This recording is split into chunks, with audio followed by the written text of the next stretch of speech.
One of the Canadians, he spoke about the mustard gas.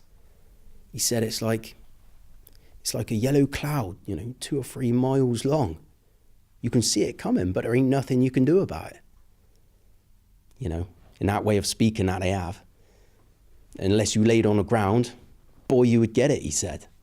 That's why he was over here, recovering, seeing as his heart and lungs were weakened by its effect and he couldn't walk far. Another Canadian said he had his horse killed under him and he had his legs blown off. Well, at first I thought he meant the horse's legs, but then I looked under his blanket and he didn't have any legs.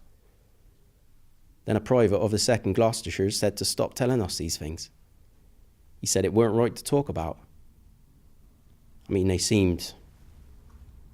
seemed, the Canadians seemed friendly enough, even if they were speaking too much.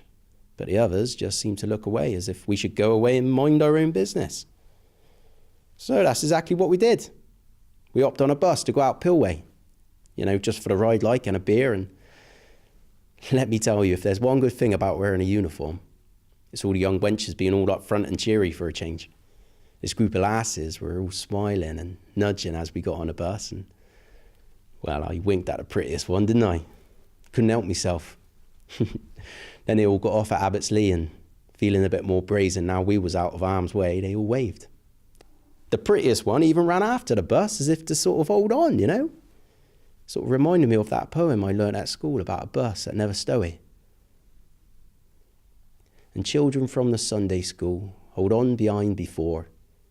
Our little Billy lost his old, now he's alas no more. They rolled him pretty flat, now his soul's gone to a distant shore.